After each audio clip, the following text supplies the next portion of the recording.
Muito boa tarde, senhoras e senhores.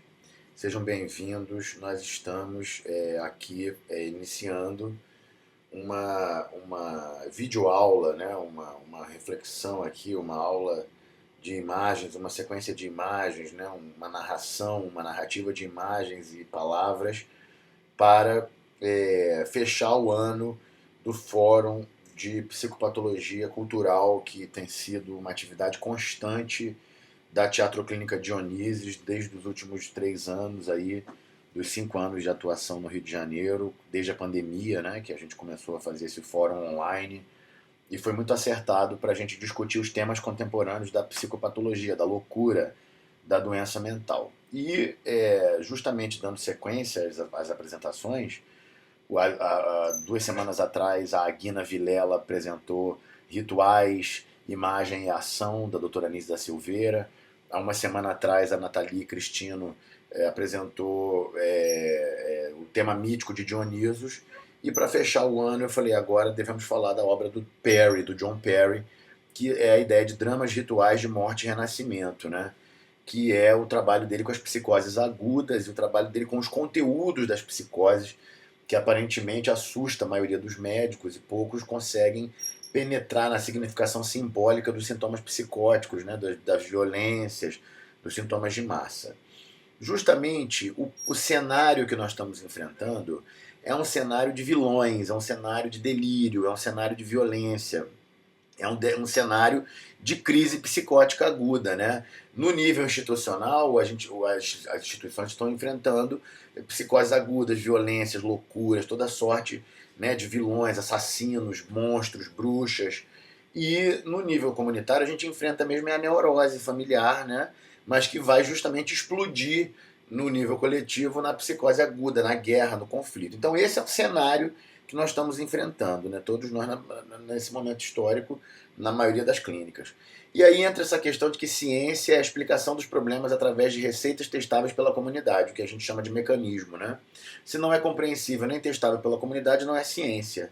Então nós estamos buscando, a partir do trabalho do Perry, a partir do trabalho da Nise, a partir do trabalho do Dr. Jung, Dr. Freud, Dr. Charcot, e outros cientistas e outros pesquisadores pela história da humanidade e pela nossa sociedade, que mostram através da experiência clínica, da experiência com as pessoas doentes, com as famílias doentes, que é possível sim fazer o processo da psicoterapia através das diferentes formas, das diferentes tradições, né? Então nós estamos buscando isso, uma explicação científica sobre a doença em geral, né? Uma patologia, né? Um estudo sobre a doença. E uma explicação sobre a saúde em geral, né? E isso é o que a gente está precisando avançar cientificamente, propor cientificamente, para que os currículos médicos debatam o que importa, debatam o que está adoecendo as pessoas, o que está adoecendo as famílias, pare de enganar os estudantes, pare de induzir os estudantes de medicina ao burnout, ao esgotamento, aos profissionais de saúde. Os burnout é uma política pública com um currículo invertido. Então é disso que se trata, a gente conseguir produzir uma explicação. E o Dr. Jung tem esse trecho que ele mostra aqui, né? Justamente no prefácio do livro do Perry. Doenças mentais são doenças do cérebro, que é o que se acredita até agora, que é o que está trabalhando agora, com droga, eletrochoque, né? Terapia genética, transgênicos, etc., vacinas. Era o axioma e não dizia nada além disso. Nos meus primeiros meses na clínica, me dei conta de que a coisa que eu precisava era de uma psicopatologia verdadeira, uma explicação científica verdadeira que explicasse o que se passa dentro da mente durante uma psicose. Nunca me satisfiz com a ideia de que tudo que os pacientes produziam, especialmente os esquizofrênicos, eram sem sentido e não passava de ruído caótico. Então esse é o passo principal, né? Se a gente não buscar uma explicação científica, nós não vamos encontrar. E se a gente não entender que a ciência é a explicação através da prática clínica, do resultado clínico, isso também não avança. A comunidade é drogada, recebe múltiplas intervenções do cunho médico, etc., e não avança na medicina, não se desenvolve. Então isso é uma questão científica, uma questão de modelo científico, de prática científica. Para a gente entender o contexto científico onde nós surgimos, eu quero começar bem cedo aqui, né, trazendo algumas ideias e algumas teorias que o professor Humberto Maturana formulou, que outros cientistas importantes formularam, de que nós somos seres autopoéticos, que nós somos seres que são compostos por moléculas que produzem as próprias moléculas que elas são, e as ciclos e as redes, e um pedaço renova o outro, um pedaço se transforma no outro, e é isso que nós somos, seres vivos com mais ou menos 3,5, 4 bilhões de anos, que é o tempo que surge aqui nesse planeta, a Terra, esse tipo de organização molecular que o professor Humberto Maturana nomeou de organização molecular autopoética, e é isso que vai dar origem aos ciclos metabólicos e aos ciclos que acontecem dentro das células e que vai possibilitar a formação de mecanismos multicelulares, redes, que vão se ampliando em termos de complexidade, mas vão sempre conservando esse comportamento multiconectado e autopoético, né? Onde tudo está mexendo com tudo e tudo produz tudo, né? As moléculas se renovam, se reconstroem como ciclos, como redes, né? Como seres vivos, e é isso que faz a gente ter uma ideia um pouco mais clara sobre o que são seres vivos e como que eles se comportam na nossa biosfera, na nossa comunidade, na nossa família, na nossa cidade, pois tudo isso é sistema biológico, né, nas múltiplas e infinitas formas que a biologia é capaz de assumir em todo o planeta. Né? Então, basicamente, o que nós estamos trazendo é a biologia do Humberto Maturana para pensar a saúde mental, uma nova biologia para a saúde mental e uma nova visão sobre evolução, né? Onde nós somos seres autopoéticos, multiconectados, e evoluímos e coevoluímos, e estamos todos em rede, fazendo uma biosfera, um sistema vivo, e é isso que precisa compreender para a gente entender o adoecimento enquanto fenômeno ecológico, as doenças enquanto fenômenos ecológicos, o viver humano enquanto fenômeno ecológico, e isso ajuda a gente a avançar na clínica, como nós vamos mostrar. Uma grande figura importante nessa história é a professora Jane Goodall, que está viva, e é a primatologista que vai descrever justamente rituais chimpanzés que podem ser relacionados à evolução dos nossos ancestrais comuns, dos chimpanzés, para os hominídeos, para os chimpanzés bípedes, né, que eram da savana, que surgiram há 3,5 milhões de anos atrás. E essa cientista mulher, ela mostrou a importância dos rituais nas sociedades primatas e como eles têm rituais muito, muito parecidos com a nossa própria organização. E é isso que a gente é, um chimpanzé bípede sem pelos, né, de sexualidade bissexual e orgiástica, de modo de vida gregário, onde todo mundo ajuda todo mundo, onde todo mundo cuida de todo mundo, onde cuidar do outro é cuidar de mim, porque nós somos seres vivos, e que a gente gera a si próprio, e a gente está em relação consigo próprio o tempo inteiro. E a nossa transformação histórica, conhecida pela história da paleoantropologia, é justamente quando o bosque tropical, devido a mudanças climáticas e movimentação de placas tectônicas, retrai aqui no centro da África e vão justamente surgir grandes primatas que antes estavam no bosque na forma de chimpanzés, bonobos, né, gorilas. Eles vão se tornar bípedes e vão explorar a toda a savana humana desde os últimos 3,5 milhões de anos, a savana africana, desde os últimos 3,5 milhões de anos atrás até hoje, que é o que a gente está fazendo ainda.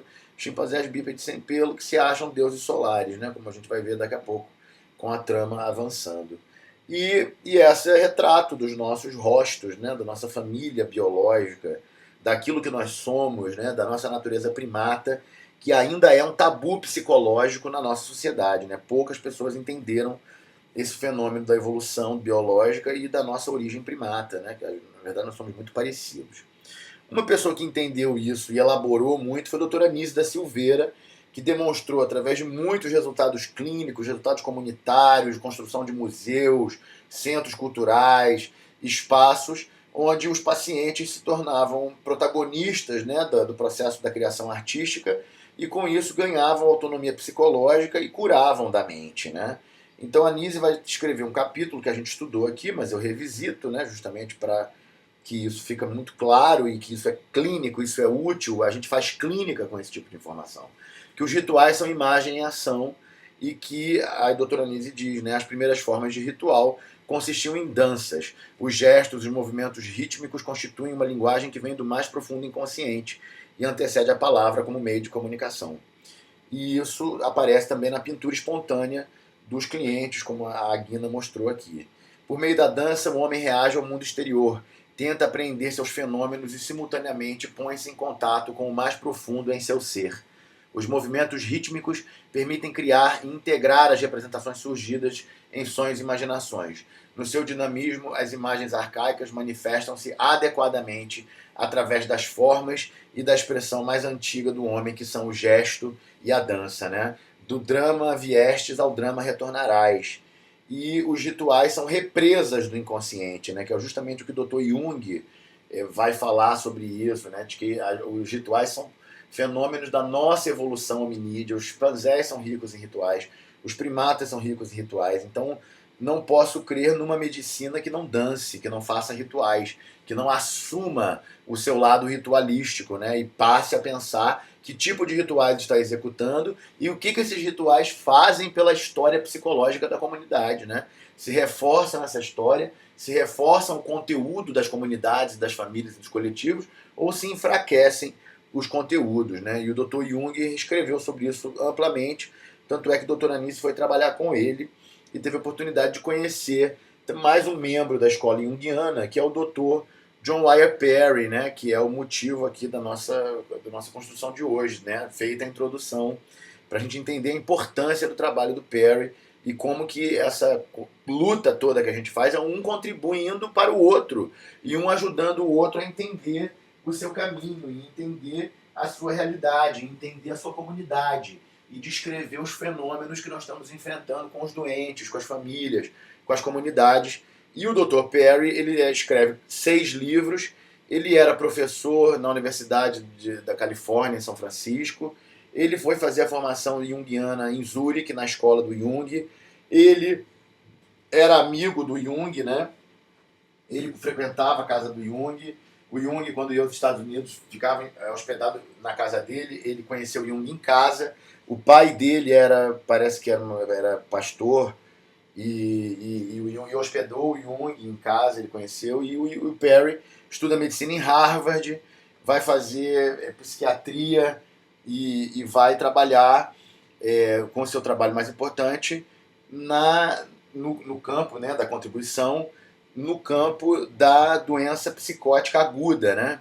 Que é um dos bichos papões. A besta-fera mesmo é a neurose, que é muito mais difícil de tratar e difícil de conseguir acompanhar, né? Mas um dos bichos papões, as pessoas têm muito medo, é da psicose aguda, né? Que são os delírios agudos, invasivos, violentos, carregados de significado, carregados de imagens, né? São cascatas de imagens arquetípicas, de imagens afeto, como o próprio Perry bem define, e isso é um bicho-papão, aí chama a polícia, vai internado, toma droga em alta dose, e ele justamente vai construir nesse campo o que é uma contribuição. Eu sentia falta, quando enfrentava lá no Hotel da Loucura as crises psicóticas, as reativações psicóticas agudas de crises crônicas, né, de doenças crônicas, eu sentia a falta da Nise e do Jung falarem sobre a crise aguda, e eu achava até que eu teria que escrever sobre isso.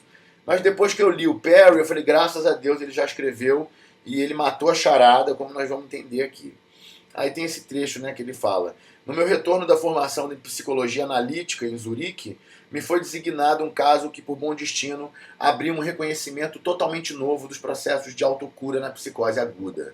Isso foi surpreendente o suficiente para que eu iniciasse uma pesquisa desses distúrbios agudos por uma década, encontrando neles uma janela aberta para os processos espontâneos e produtores de mitos da reorganização do ser em si mesmo.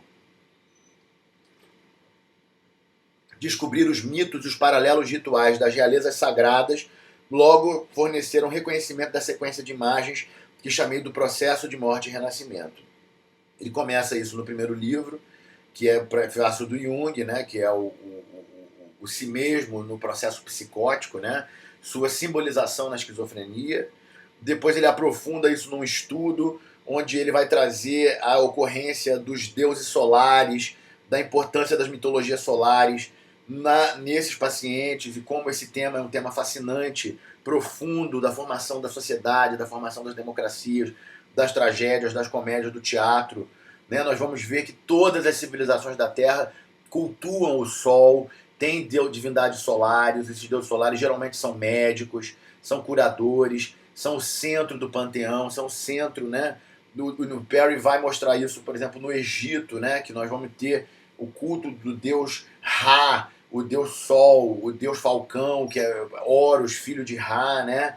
E como esse culto das mitologias solares, ele vai, na verdade, surgir aqui mais ou menos 5.000 anos atrás, que é o período da Era do Bronze, né? O período do Neolítico da Era do Bronze, porque até esse período de 5.000 anos atrás, o que vai predominar no culto dos hominídeos, dos Homo sapiens, Homo erectus, vai ser realmente o culto da deusa, né? O culto da grande deusa, da Pachamama, da deusa Terra. E isso vai ser personificado no Egito, né? Onde você tem as grandes deusas, a deusa de 1000 nomes, né? O culto do sol também muito forte.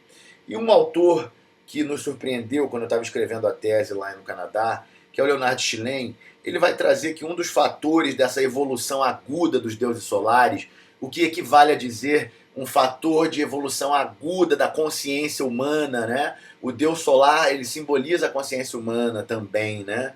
É justamente a invenção do alfabeto cuneiforme pelo povo sumério, pelo povo babilônio, e isso cria o novo monoteísmo, o monoteísmo codificado em leis, e isso vai produzir o que aconteceu nesses últimos 5.000 anos, uma perseguição à natureza feminina, uma perseguição à natureza, né?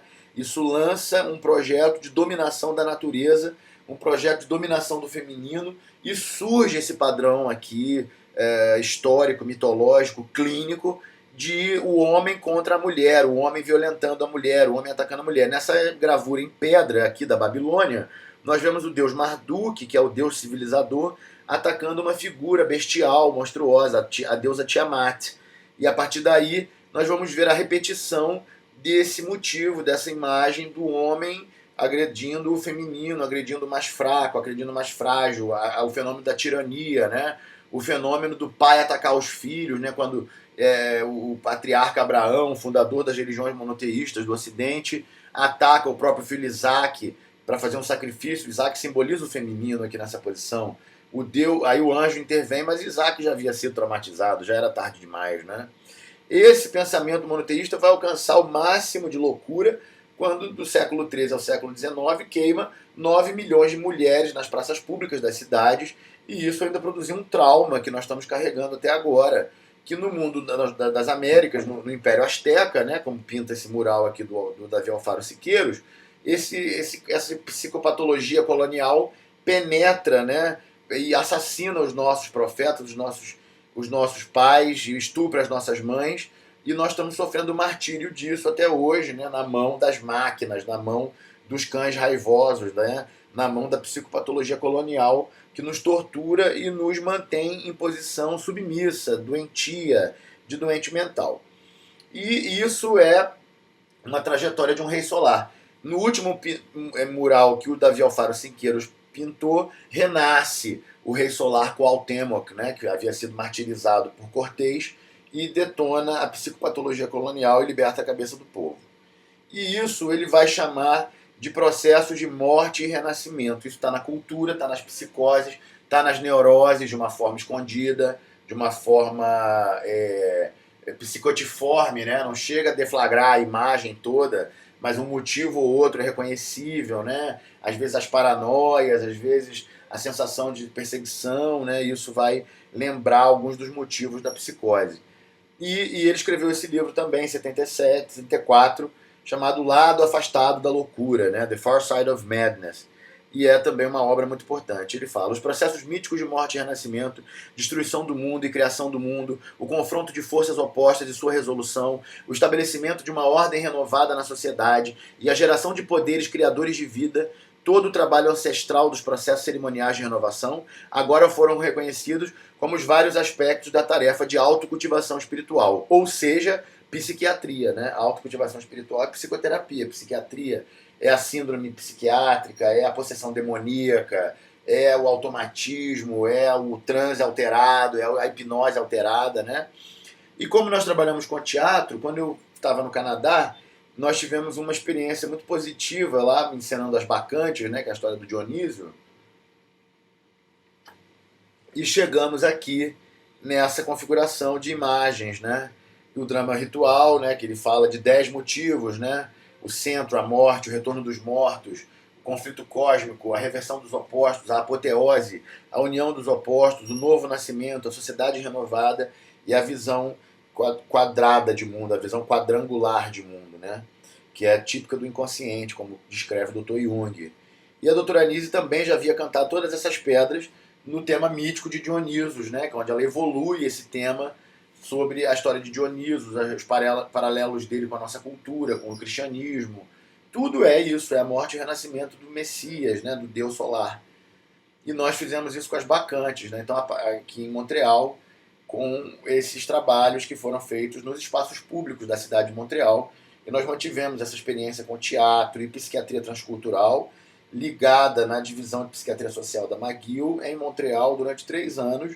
E depois disso nós fundamos uma disciplina de arte e psiquiatria, onde eu tenho dado aula nos últimos 8 anos, junto com a doutora Jasmine Gusder, e eu devo muito ao povo de Montreal, à comunidade de Montreal. Então o fenômeno da centralização, né, da criação do mundo, da criação do topocosmos, a criação do lugar sagrado, né, do círculo de transformação alquímica, do círculo ritual, do círculo xamânico, né, onde as sombras vão se manifestar, onde a morte vai se manifestar, onde os mortos vão se levantar, as memórias vão surgir e as pessoas vão se reconhecer e vão se compreender e vão nascer de novo, né? E vão abandonar aspectos de sua personalidade e vão abraçar novos aspectos. A criança simboliza isso.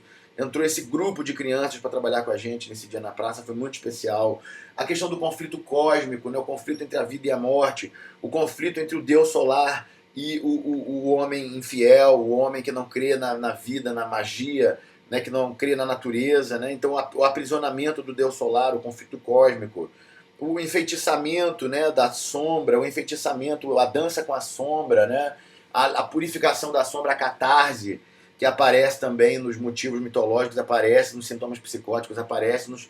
Então isso vai aparecer também no teatro, na cultura, no cinema, na televisão, né? Os fenômenos de apoteose, né, a libertação, a liberação, a vitória, né, da vida sobre a morte, né, o renascimento, tudo isso são motivos de grande energia, de afeto e imagem que podem provocar surtos psicóticos, assim como experiências místicas, experiências transcendentais, experiências psicodélicas, né, tudo isso é muito útil, aparece muito na clínica psiquiátrica e nos processos de criatividade.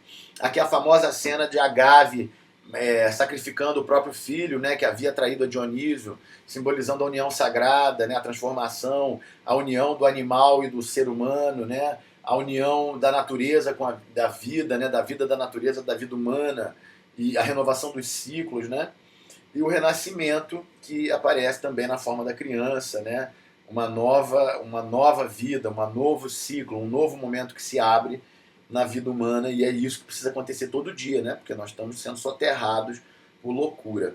E isso leva à renovação da sociedade humana, e aqui na foto está a Georgina, que foi minha professora na UF, que foi quando ela foi me visitar em Montreal que eu achei o livro do Perry, Roots of Renewal in the Myth and the Madness. E ela que foi visitar a biblioteca da McGill, e aí quando eu cheguei, fui visitar com ela, e eu achei o livro, e depois dali eu comprei tudo do Perry e comecei a trabalhar melhor essa coisa da crise psicótica e do processo terapêutico enquanto um processo de morte e renascimento, né?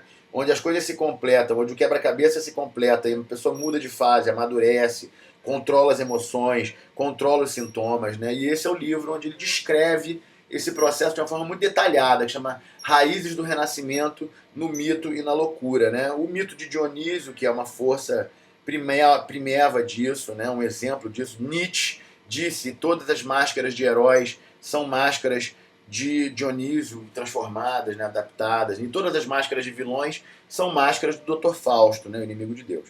O quarto livro do Perry, que é o Coração da Loucura, né, The Heart of History, onde ele justamente liga essa psicologia do ego com a psicologia do Deus solar, do herói, né, e vai confirmando todas as teorias, né. Ele fala: a sacralidade do gabinete de governo caiu, e com a sua o rei solar está no gabinete de governo, né? E com a sua secularização veio também o fim do sentimento de proteção responsável pelo povo que, não mais vendo o seu senhor como um pai benigno, se descobriram, ao invés, sendo oprimidos e saqueados entre as mudanças de destino dos senhores da guerra. O fenômeno da tirania, que também aparece com essa consequência do trabalho do Perry, que está ligado e a gente exemplifica isso com Macbeth, do Shakespeare, que é uma história de tirania, justamente lá em Montreal, que nós trabalhamos também. O último livro dele, que é Desafios da Mente Visionária, né, de 1998, e ele mostra essa questão, ele já não fala mais em crise psicótica, ele fala em emergência espiritual e de como que isso pode ser trabalhado para a psicoterapia e para o desenvolvimento da pessoa, né? E ele diz, o que faz o primeiro episódio psicótico, ao invés de puramente visionário, é a já mencionada cisão entre o afeto e a ideação, criando um estado onde na mente onde há uma cascata de imagens verificável preenchendo o campo da consciência. Mas essas imagens que estão invadindo a consciência perderam os seus concomitantes emocionais, né? Então isso que é a esquizogênese, é quando quebra o que a pessoa está pensando com o que ela está sentindo, o que ela está fazendo, né? Quando quebra a ideação com o afeto, isso aí ele esclarece bem. Fazendo conexões entre a imagem simbólica e o contexto emocional pessoal, que surgem essas imagens, tem dessa forma um efeito terapêutico, restaurando a emoção e a imagem, que é onde está o funcionamento fisiológico, né? Então isso eu acho que é uma bela introdução assim, né, ao pensamento do Perry, a utilidade que isso tem para interpretar os fenômenos das psicoses agudas, para interpretar os fenômenos coletivos, para interpretar os fenômenos dos afetos imagens, né, que são afetos que estão o tempo inteiro sendo processados e trabalhados de maneira a fazer o processo da imagem construir o psiquismo humano e a gente ter uma fisiologia do afeto e da imagem, uma fisiologia da ideação e do afeto. E isso vai criando o que nós chamamos de saúde mental, e é o processo terapêutico que é demonstrável clinicamente na obra desses autores, como John Wyer Perry, Nisa Silveira, Jung, Freud, Dr. Charcot. Todo mundo trabalhou a imagem, o afeto, a narrativa, a ideia, né? A cura pela fala, a cura pelo diálogo. E o mais antigo dos nossos precursores, né, é o doutor Hipócrates, né, o primeiro médico a escrever, publicar no Ocidente, onde ele vai falar coisas do tipo a anamnese hipocrática, a história do doente, a história clínica, através do diálogo, que estabelece a anamnese, 80% do diagnóstico, o diagnóstico correto, o tratamento correto, é igual ao tratamento correto, sem tratamento, né, se você não tem a anamnese certa, o diagnóstico certo, você não vai ter o tratamento certo, determinar os significados simbólicos do sintoma, estudar os sonhos do paciente, alta importância para o simbolismo do sonho, como Freud, mais de 2000 anos depois, foi propor, tratar através da dieta, exercícios físicos, música, teatro, meditação, em último caso, usar o eléboro, a droga. A causa da loucura é a ganância, a competição. Então, o Hipócrates, você introjeta e começa a sabotar a si mesmo. Nos textos dele, de 400 a.C., ele já estava determinando os princípios da nooterapia, da psicoterapia, os princípios da metanoia, de que o diálogo restaura a sanidade. Né? Então a gente tem que parar com esse negócio de ficar inventando pólvora. Temos que parar de achar que ficar inventando método vai ajudar alguém. Estamos de saco cheio de toda hora um gênio novo aparece. Porque o meu método, porque eu estou fazendo o meu método. Não tem isso, nós temos que fazer os métodos antiquíssimos, ancestrais, que funcionam, que restauram a nossa memória, que restauram a nossa cabeça, que tem resultado desde a época do Hipócrates, que Jung, Freud, Nietzsche, Juliano Moreira, Osório César são renovadores da tradição do diálogo e da anamnese, da geração de memória, da restauração de memórias, e que quanto mais tempo a gente continuar perdendo em não adotar métodos eficazes, mais a comunidade vai sofrer, mais o país vai sofrer, mais a colonização vai prevalecer, e o trabalho da Nise, o trabalho do Juliano Moreira, o trabalho do Osório César e outros, Ulisses Pernambucano, Lula Vanderlei, Gina Ferreira, Lígia Clark, e o Hotel da Loucura, Teatro de Dionísio, tudo isso sugere que nós fomos sim capazes de quebrar a psicopatologia da colonização, inclusive fazer política pública. E o problema está sendo aí a baixa autoestima e o complexo de inferioridade, né, a psicopatologia da colonização, que nos impede de afirmar a nossa ciência. Eu estou afirmando a nossa ciência. Eu estou afirmando a nossa experiência. Está tudo publicado no meu livrinho lá de 2018 e está tudo publicado online e tudo espero que seja lido e que seja lido para ser reproduzido na prática, né? Para que seja lido para que auxilie na abordagem do cuidado de pessoas, de famílias, de atendimentos e dizer que o trabalho do John Perry é realmente uma inspiração importante, uma continuação e uma contribuição nessa complexa e desafiadora clínica que é a clínica psiquiátrica, a clínica das neuroses, das psicoses, das doenças puramente psíquicas, né? Como dizia o Dr. Charcot e como também demonstrou a experiência de grandes pessoas, de grandes mulheres, grandes médicos que lograram caminho nessa arte de curar, que lograram métodos nessa arte de curar e que nós temos que usar os métodos já validados sem tentar inventar a pólvora, que é isso que nós temos feito, inclusive, quando gerimos a política pública do Hotel da Loucura durante 7 anos aqui na nossa comunidade. Muito obrigado e muito boa noite e que essas informações ajudem a avançar a ideia de promoção de saúde mental e de cura mental, né? Quem tem medo de cura mental para preferir porrada, tiro e bomba de novo e de novo. Muito obrigado.